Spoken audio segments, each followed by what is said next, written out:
Hi everyone, this is Paul Cooper with Totes and Notes. I'm bringing you a weekly market meltdown. Today is currently April 21st, 2019, so it's Easter Sunday, and I hope you're all having a good Easter Sunday. And let's talk a little bit about the economy, and then we'll move on. Our first article is on Zero Hedge. It's Shockopolis now. Almost 6,000 stores have already closed in 2019, blowing past all of last year's total. And we're only a quarter of the way through the year. And just an absolutely ton of stores have been closed. We've got lots of bankruptcies, lots of malls closing down. So real short article. The title basically says it all. I'll make sure to include the links if you want to read more and see the exact figures. Our second article is also on Zero Hedge. This was an interesting little quiz. I actually took it earlier this week. And it's less than 25% of college graduates can answer these 4 simple money questions. Let's go ahead and get down to them real quick. So the first one is interest accumulation. Suppose you had $100 in a savings account and the interest rate was 2% per year. After 5 years, how much do you think would have been in the account if you left money to grow? More than $102, exactly $102, less than $102, we're not sure. I sure hope you all can answer this. If you can't, probably need to spend a little time messing around with the calculator. The second question is effects of payments behavior on credit cost. Assuming the following individuals have the same credit card with the same interest rate and balance, which will pay the most in interest on their credit card purchase over time? Joe, who makes the minimum payment on his credit card every month. Jane, who pays the balance on her credit card in full every month. Joyce, who sometimes pays the minimum, sometimes pay less than the minimum, and missed one payment on her credit card bill. All of them will pay the same or not sure. This gets a lot of people really don't understand how their credit cards work and how the interest and fees accumulate, and it really impacts them poorly. And these should be fairly simple questions, and a lot of people in college, and let's be really honest, a lot of people that are adults and have been out of college or never went to college that are 30s, 40s, and above still don't understand this. Number 3 is the impact of repayment terms on cost of credit. Imagine that there are 2 options when it comes to paying back a loan, and both come with the same interest rate. Provided you have the needed funds, which option would select to minimize your total cost over the life of the loan? Option 1 allows you to take 10 years to pay it back. 2 allows you to do it over 20. Both options have the same out-of-pocket cost over the lifetime loan, or not sure. And then the fourth and final question is interest terminology. Which of the following best defines the term interest capitalization? The type of interest charged on high balance loans, the addition of unpaid interest on the principal balance of a loan, and interest that is charged when you postpone payments on your loan. I'll make sure to include this article. It should have the answers at the bottom if you need them. If you'd like to talk about this further, we can definitely do that in another episode, but should be fairly straightforward questions with straightforward answers. Hopefully you can answer them all. Our next article is also from Zero Hedge, and it's 5 companies represent 35% of all the S&P 500's value creation over the last 5 years. I've talked about this quite a bit, and not surprising, it's the FANG stocks: Amazon, Apple, Facebook, Google, and Microsoft, and Netflix.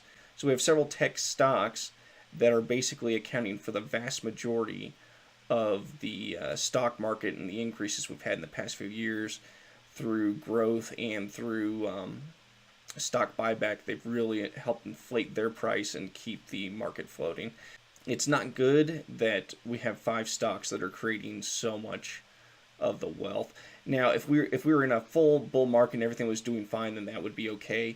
But the problem is we're not. We're in a market that's been cooling and has been propped up for quite a while. So if any of these 5 stocks or companies start to cool significantly or have some major problems, that will negatively affect the economy as a whole, at least in regards to the stock market. All right, our next article talks a little bit about housing. It's the Greenwich housing market is imploding as prices tumble as much as 25%. So Greenwich is a really exclusive, upper scale community in Connecticut that's a lot of hedge fund managers and titans of industry and finance live out there. And so the prices, I mean, you can look at this home here in this example. I mean, they've not just McMansions out there, they've got legit mansions.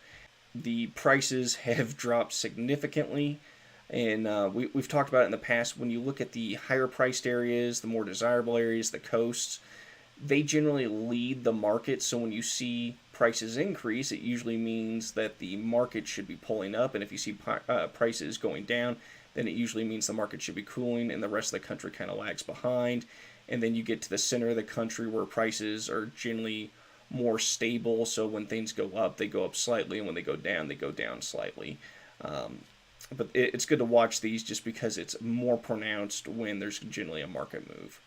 And Greenwich isn't the only place we're seeing that on the West Coast and in New York and some other more expensive coastal areas. Speaking of New York, the population of New York City falls for only the second time this decade. So if you've been paying attention, there's a lot of flight out of Illinois, Chicago, New York, some really expensive areas. People are leaving California where taxes and the cost of living is high. And so you're seeing a great flight from the population moving out of these areas. And then in New York, you've actually been seeing the past maybe almost a year now, rents have been going down. There are more properties on the market, so a lot of the luxury stuff, their prices have dropped significantly, similar to Greenwich. It just lets you know one of the most expensive cities on earth is slowly becoming more affordable. I'm not saying it is affordable, I'm just saying it's more affordable. So that's something to keep an eye on because, again, like other expensive areas, New York City will kind of lead the way in large economic movements. I think this will be the last article for this week. We could do some other stuff, but let's cap it here so we're not too long. 60% of millennials don't have $500 in savings ahead of next recession. Very straightforward. Roughly over half of the people my age don't have $500 in savings, and we're heading towards a recession. And really, it shouldn't matter what the economy's doing. If you don't have $500 in savings, you've got some pretty significant problems financially. And the sad part is it's not just affecting younger people and millennials and people from my generation. There's a lot of older people, middle-aged people that don't have much, if anything, in the way of savings. We've talked about how the average 401k and IRA is just abysmal. The balance that they hold, maybe can have a year's worth of expenses for a lot of people as they approach retirement age. So as a nation as a whole, we're not doing well as savers and investors. And it just makes you think what's going to happen then, because people are going to come on hard times. People get medical bills, and those are one of the major reasons that I'm able to buy non-performing notes at discounts, and people go non-performing are medical bills or some other type of economic hardship. They lose a job, something like that.